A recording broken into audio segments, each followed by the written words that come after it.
Shalom Aleichem. Alors on a intitulé cette émission « Ils s'en sont sortis ». De quoi s'agit-il? Il y a des couples qui viennent en thérapie, chez moi ou chez d'autres d'ailleurs.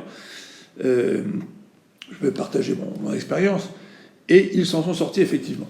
Alors je ne vais pas raconter ici tous les détails, évidemment, il n'est pas question de ça. Mais question, disons, de raconter un petit peu le type de problématique. D'accord? Monsieur et une dame qui ont environ 10-15 ans de mariage, je ne vais pas donner trop de détails non plus. Ils sont mariés, ils vivent en France, ils ont des enfants, des gens qui s'entendent très très bien.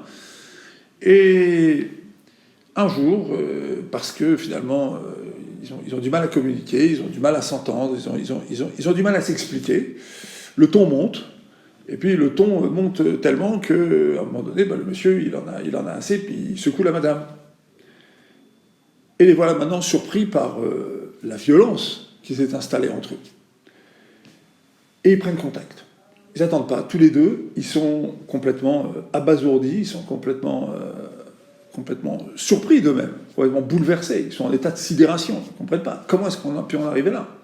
Le monsieur lui-même, la madame elle-même. Et finalement, le couple se remet complètement en cause. Et donc, ils viennent. Alors, c'est très intéressant parce que pendant près d'une année, qu'est-ce qui va se passer? Il va se passer qu'ils vont apprendre petit à petit, eux-mêmes, tout au long des séances, ils vont apprendre à finalement réfléchir à la fois sur leur communication, évidemment, pourquoi est-ce que dans leur manière de s'exprimer l'un vis-à-vis de l'autre, de parler de l'un vis-à-vis de l'autre, et puis aussi dans le langage non textuel, langage corporel, là aussi, il y a toute une manière de communiquer, ils vont découvrir que, en fait, il y a toute une série de séquences de leur vie dans lesquelles ils ne se sont pas tellement entendus. Ils n'ont pas tellement réussi à communiquer. À part ça, ils vont découvrir aussi autre chose, c'est que finalement, et le monsieur et la madame, ils portent ce qu'on appelle des valises. Chacun d'entre eux porte des valises dans la vie. Alors, ils se rendent compte que finalement, il y a une part de leurs agressivités, de leurs problématiques, qui sont en fait des problématiques transportées. C'est des choses qui viennent de la famille. Donc ils vont devoir aussi réfléchir sur ça. Qu'est-ce que ça vient faire ici? On transporte plein de choses de nos familles. Parfois c'est positif, parfois c'est négatif. Qu'est-ce que ça veut dire positif ou négatif? Je vais vous dire ce que ça veut dire. Il y a des choses qui sont très positives qui viennent de nos familles. Par exemple, on est facilement empathique. Dans nos familles, on noue le contact facilement, on est souriant, on est sympa, d'accord? Mais on n'a pas tellement le sens de la limite. Donc en soi, c'est très positif. Mais quand dans un couple, à un moment donné, il faut savoir poser des limites, quand dans la vie, il faut savoir poser des limites, il faut savoir assigner à l'autre un territoire au-delà duquel il ne faut pas qu'il aille, parce que sinon, il va attenter au respect qu'il me doit, et moi je ne vais pas savoir me faire respecter, ça devient négatif. Donc par exemple, les gens vont transporter quelque chose qui vient de leur famille, qui est en soi positif, mais qui dans le contact qu'ils vont avoir dans le couple, pas forcément très positif. Ils vont devoir réfléchir sur ça aussi. Quand on dit que dans un couple, il faut se remettre en cause, ça vous l'avez entendu 1 million de fois, il faut se remettre en cause, il faut être mévataire, il faut savoir céder, mais le stage, c'est-à-dire la pratique de la chose, où est-ce que ça se pose? Oui, ça se pose dans ce genre de choses, par exemple. Quand les gens emmènent de leur famille, par exemple, un trait de caractère qui est plutôt positif, mais qui, mal exprimé ou mal placé, fait que dans le relationnel à l'autre ou dans le relationnel du couple, ça marche pas. Ça marche pas. Alors voilà, par exemple, ils vont devoir se remettre en cause sur ça, puis surtout, ils vont devoir découvrir aussi une autre manière de vivre. Ils vont découvrir qu'en fait, il y a une autre possibilité de vivre et de communiquer. Ils vont le découvrir par eux-mêmes. En fait, tout au long des séances, petit à petit, au fur et à mesure de ce qu'ils vont raconter, au fur et à mesure de ce qu'ils vont dire, ils vont finir par découvrir eux-mêmes qu'ils ont en eux un potentiel, une personnalité d'une très très grande richesse. Et effectivement, ce couple qui au départ est venu après contact sur des affaires qui sont ce qu'on appelle vulgairement les affaires de violence conjugale, c'est un grand mot et un gros mot, de violence conjugale, en été tout simplement un couple qui avait du mal à contrôler, un couple dans lequel un des deux, on va dire, avait du mal à contrôler son trop-plein émotionnel, avait du mal à gérer ses émotions, avait du mal à contenir ses émotions, un couple dans lequel un des deux avait plutôt des difficultés à ne pas poursuivre l'autre, à toujours exiger des explications de l'autre, à ne pas exiger ici et maintenant qu'on lui dise pourquoi, comment, qu'est-ce qui se passe, etc. Bref, chacun a dû comprendre qu'il fallait à la fois gérer ses émotions, et d'un autre côté, qu'il fallait aussi laisser un peu d'espace à l'autre, et laisser à l'autre le temps de s'expliquer, de comprendre, de voir les choses, de voir la situation un petit peu différemment. Bon, voilà. Ben, ces gens-là, par exemple, ils en sont magnifiquement sortis. Alors pourquoi ils s'en sont sortis? Une des raisons pour lesquelles ils s'en sont sortis, d'abord parce que c'est des gens qui ont accepté de se remettre en cause. Ils ont accepté finalement qu'ils devaient passer par un processus. Ils devaient passer d'abord par le processus du pardon. Ils devaient passer par le processus de la remise en cause. Ils devaient passer par le processus d'une nouvelle réflexion sur eux-mêmes. Et donc, ce sont des gens qui sont dans cette recherche. C'est pour ça qu'ils ont réussi. C'est parce qu'ils avaient cette force en eux. Alors, dans nos munachim à nous, dans nos valeurs à nous, sans rentrer maintenant dans les outils théoriques de la psychologie classique, chez nous, dans la Torah, puisque on est là sur le terrain depuis plus de 3331 ans, maintenant, excusez du peu, d'accord?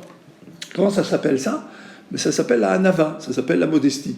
Parce que lorsqu'une personne considère que finalement, elle a quelque chose à apprendre, et en premier lieu, elle a quelque chose à apprendre d'elle-même, sur elle-même.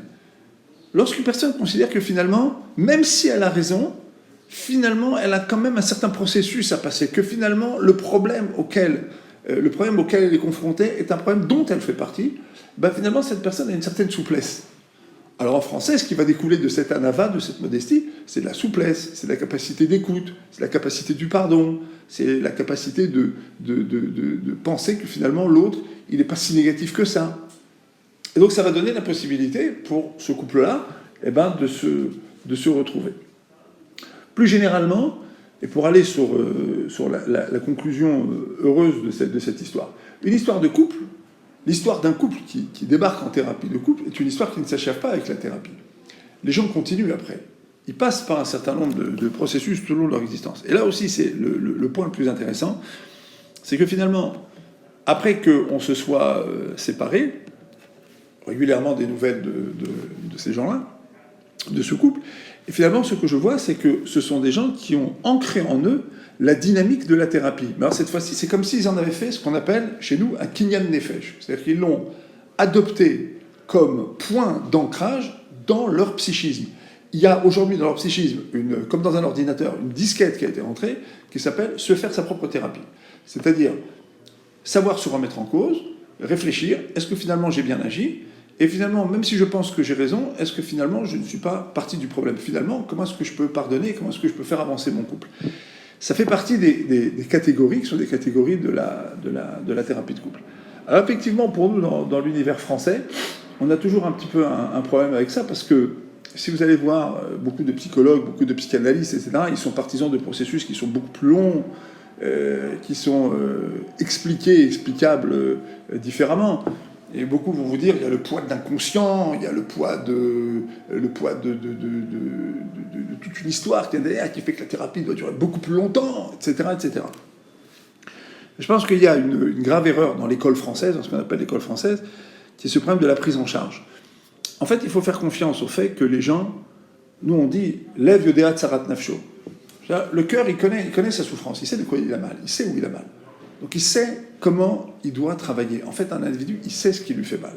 Et donc à partir du moment où on l'a alerté sur cette difficulté, on lui a expliqué ce qui ne va pas, et que lui-même, il a décidé de se confronter à cela, alors ça y est. Après, il a un outil qui est un outil qui, tout au long de la vie, effectivement, va lui permettre d'avancer. Voilà. Alors, je vous souhaite à toutes et à tous, en tout cas, un bon shalom bayit. Ça, c'est ce qu'on peut vous souhaiter. À celles et ceux pour lesquels c'est plus dur, sachez que voilà, vous avez des gens qui sont venus sur un point de départ, en l'occurrence dramatique, mais qui finalement, très très vite, s'est avéré être un levier de remise en cause et de reconstruction de ce couple. À très bientôt.